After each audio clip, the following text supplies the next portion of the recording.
Hello, welcome back. We move on to Chapter 2.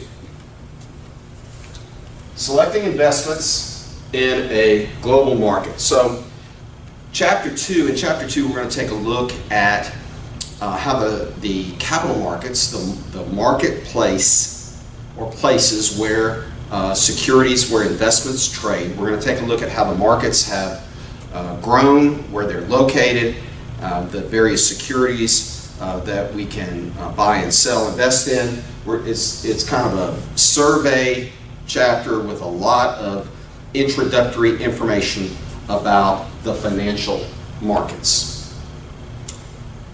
Let's start by clarifying. Let me clarify for you what your job is as a portfolio manager, what your job is as an investor, okay?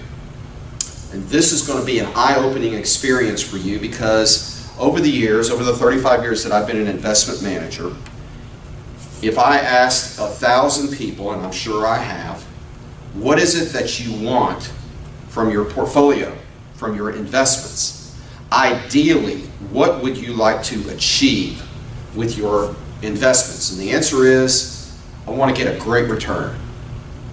Okay, can you be a little more specific than that? Well, now I want you to describe for me, Mr. or Mrs. Client, describe for me a perfect world for your investments. And the answer is, well, when the market goes up, I want my investments to go up by as much or probably more than the market. That would be great. And when the market goes down, I don't want my investments to go down at all. Great, that's the answer I was looking for. Now that you've given me that answer, let me explain to you that that is not possible. That is an impossible arrangement. That is an impossible situation. Okay, that's not how investments work. That's not how the markets work. And you need to understand that up front. So let me explain to you my definition of a successful investment management relationship. Okay? What is our goal? Structure an investment portfolio that meets the specific needs of investors. Every investor has needs in these areas. Liquidity, the ability to access cash. Cash flow, setting up a stream. You don't live off of assets, you live off of a stream of income. Maturity or time horizon, having a portfolio that reflects the amount of time that portfolio needs to last, and also reflects how much time between now and when you will need to convert some or all of those assets into cash. These are all very important items. Volatility, how much volatility can you tolerate financially and emotionally, okay? And then return. How much return do you need to make? Listen, if we do some planning for you and we find out that you need $1.5 million to retire on, and you've got $1.3 million, and you're 40 years old, and you want to retire when you're 55, do you need to stretch for that 5 or 6 or 7 or 8 or 9% return and risk losing 20 or 30 or 40% of your portfolio? Do you have to have that high return, or can we invest in a low risk, low volatility portfolio and get you to your $1.5 million? So your time horizon, the amount you need at the end, your emotional ability and willingness to tolerate volatility, these things are all important. Okay? So, the definition of a successful investment management relationship is this guy or girl right here. A client who can sleep at night. If you're stretching for return and your client is wide awake, waking up at 3 o'clock in the morning in a cold sweat, am I going to make it with my portfolio? Let me tell you something. I just signed up a new account, new client, a couple.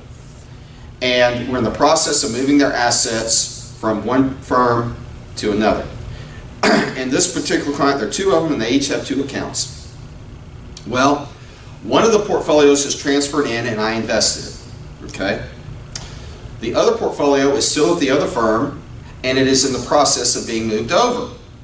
Okay? So I plugged in their portfolio and said, over the last 10 years, you have earned less than 1% a year with this portfolio that you have at this other firm. If you had invested in this portfolio that I'm putting you in now, you would have earned 14% a year. And most importantly, remember what Dr. E said. You don't just look at return, you also look at risk. So your portfolio over at the other firm had a standard deviation of 13%. My portfolio, which would have earned 14% instead of your 1%, had a standard deviation of 12.25%. So you would have earned lots more, and that ended up being about $400,000 difference over the 10-year period of time. She would have had $400,000 more dollars in her portfolio and had taken less risk. Okay? When you looked at the diversification and when you looked at the standard deviation, higher return, lower risk over the last 10 years. So I get a text yesterday, and she said, my portfolio with you was down 0.2% yesterday, and my portfolio with the other firm was down 0.15% yesterday. Minus 0.2%, minus 0.15%, 1 day return. So I wrote her back, and I said, oh my gosh, wow, I've gotten myself hooked up with a micro manager. Your fee just tripled. Smiley face, smiley face. To which she responded, oh, I'm just kidding. I'm not going to be checking my portfolio on a daily basis. And I responded to her by saying, we talked about this in great detail. I don't want to be overly sensitive, but if you're calculating your returns, which she was doing, then you got too much time on your hands. And I'm telling you that I'm not the right person to manage your portfolio if you're going to be calculating your returns on a daily basis. We are not going to go there. I love you. We're friends, but I don't want to be your portfolio manager, your investment advisor, your financial planner if you're checking your portfolio on a daily basis. And if you're going to give me feedback like that, can't tolerate that. Let's check the camera and make sure we're recording. So, the client who can sleep at night, the right portfolio for the client. And we're going to go into great detail into how to determine what the right portfolio is. All right, but first we're going to look at the securities. We're going to look at the little portfolio management principles, a few principles, and we're going to look at the securities that are out there available for us to buy and sell. So, to build a portfolio that reflects the return and the risk profile of a client, okay? So we're not looking at the markets, we're looking at the client. What does the client need? This is what the market can give. What does the client need? How do we bridge that gap? How do we bring together the client and the portfolio? Okay? You need a wide variety of investments to choose from. You need investments that respond to different factors. If you have 100 investments, do you have a diversified portfolio? Well, if they all respond in the same way to the same economic variables, then the answer is no, you don't. You want different types of assets that will move differently depending on what data comes out. All right? So we want unique and counterbalancing return patterns. Okay. Oh, I'm not sure what happened there, but this is what you call diversification. Bringing together into one portfolio assets that have unique return patterns and counterbalancing return patterns. Some will go up, some will go down. Managing risk. That's how you manage risk. Here we go. Why has global investing become so popular? First of all, because we can do it. We can do it. Don't take it for granted.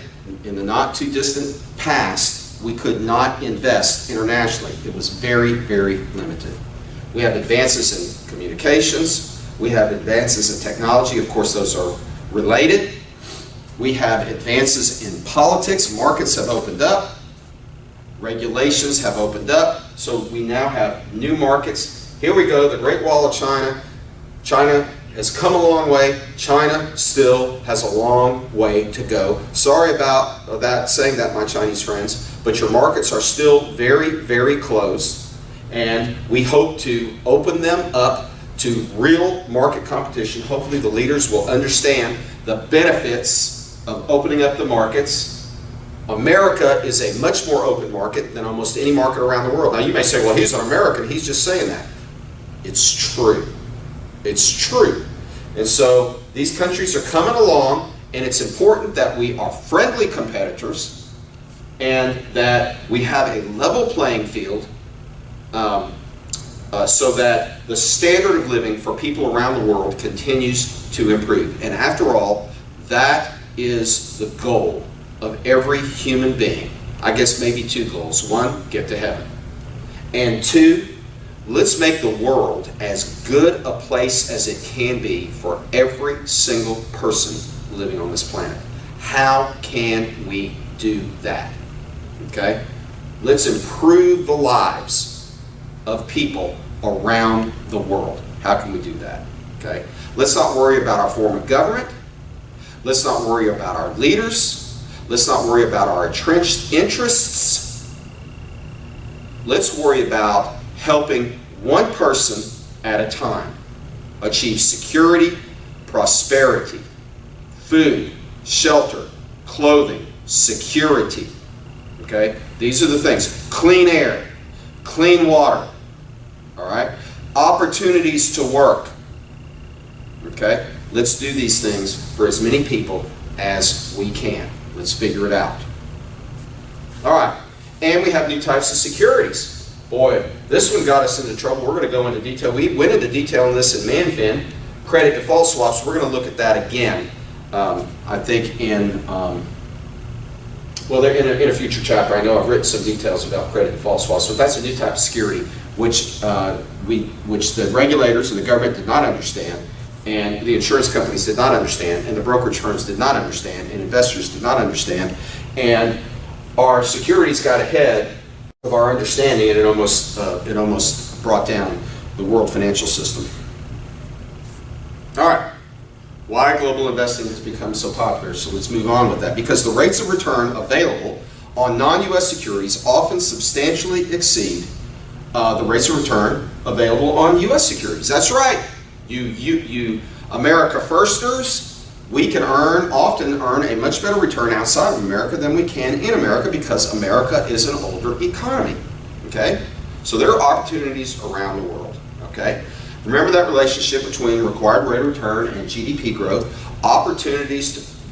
Required rate of return goes up when GDP growth goes up, and there are many new economies like China, emerging economies that are growing faster than the U.S. and present great investment opportunities. Okay? Because economic conditions and policies significantly vary by country. So we go into different countries and we find different policies and different economic conditions and growth and different return patterns, and that is the very definition of diversification. This is how we diversify, by buying securities, different types of securities in different industries, stocks, bonds, commodities, things like that, around the world. That's how we build a diversified portfolio.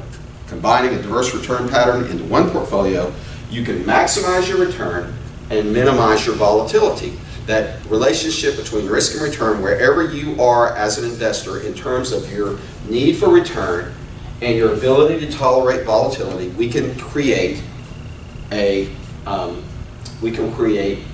what we call an efficient portfolio, and we'll go over that in chapters 6 and 7. All right, maximize return, minimize volatility. All right, so let's take a quick look at what's going on with how the world economy has looked over the years. Okay, so here we have the top 10 economies, and this is 1987, and the U.S. was 30% of the global economy in 1987. And looky here, China was not even on the list because China was still communist. And like it or not, my communist friends, I'm going to go out on a limb, I'm going to say it, communism ruined your country. Communism ruined your economy. Communism ruined the Russian economy, and that's one main reason why communism is gone, okay, at least in terms of economics. Now, your government is still communist, Chinese folks, but your economy is moving more and more toward capitalism, and that is why your economy has gone from not being on the list to being third on the list, and is projected to be second on the list. And at some point will be, if your leaders continue to pursue wise economic policies, the Chinese economy will undoubtedly become the world's largest economy, because China has lots of resources, particularly labor. All right, so you can see that over time the U.S. economy has become a smaller part. Let's look at these comments. Annual global growth between 1980 and 2010. Global GDP growth, economic growth, 6%. In the U.S., 4%, because the U.S. is a large and older economy. Okay? And you might say China has an old economy. No, it does not. Absolutely does not. China is a brand new economy. The Chinese economy was born back in the late 80s when capitalism was reintroduced into China. All right? The U.S. has lost ground to the rest of the world in terms of economic size, because we're not growing as fast as some of the emerging economies. And look, Japan did not follow wise economic policies, and it was 16% of the global economy, and it is here in 2010 less than 9%. Who made up for it? Japan, largely. China. China took a lot of share away from Japan, and Japan, unless they change their ways, they're going down. Okay? And again, Japan is an older economy. It's a large economy. They don't have good demographics. A lot of older people in Japan, and so Japan is losing ground. Okay? Japan's economic growth has been really low. All right, just checking the camera, making sure. All right, let's look again about global growth.